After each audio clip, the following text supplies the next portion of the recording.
Welcome to Royal AI। कहानी का नाम है लालची बहू। एक समय की बात है, एक छोटे से गांव में राम और सीता नाम के कपल रहते थे। उनका एक अर्जुन नाम का बेटा था, जिसकी शादी रिया नाम की लड़की से हुई थी। राम और सीता कड़ी मेहनत करते थे और अपने बुढ़ापे के लिए पैसे बचाते। रिया बहुत लालची लड़की थी और हमेशा अपने लिए और चीजें चाहती थी। जैसे जैसे साल बीतता गया, रिया का लालच और बढ़ता गया। वह अपने पास रखे चीजों से कभी संतुष्ट नहीं रहती थी।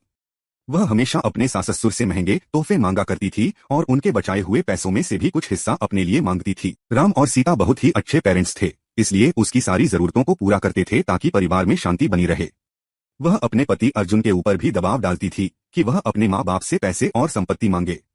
वह बहुत ज्यादा संपत्ति इकट्ठा करना चाहती थी, बिना किसी मेहनत के।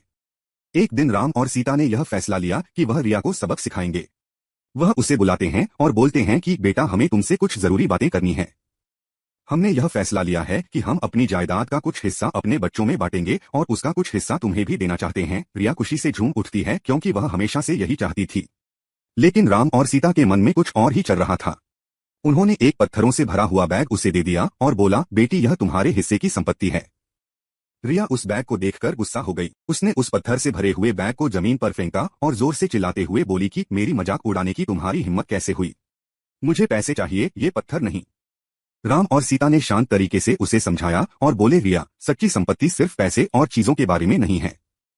यह प्यार, दया और जो कुछ भी तुम्हारे पास है उसके लिए आभारी होने के बारे में है। हमने हमेशा तुमसे प्यार किया है और तुम्हारी देखभाल की है, और यह पैसों से भी अधिक कीमती है। रिया को एहसास हुआ कि वह लालच में कितनी अंधी हो गई थी।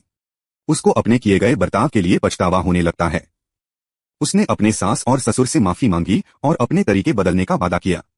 उस दिन के बाद से उसमें बदलाव आया और वह एक अच्छी बहू बन गई। रिया के बदलाव की बात पूरे गांव में फैल गई और सभी ने एक बेहतर इंसान बनने के लिए उसकी प्रशंसा की। रिया अपने परिवार का ख्याल रखते हुए और उनके बीच मिले प्यार के लिए आभारी होकर हमेशा खुश रहने लगी।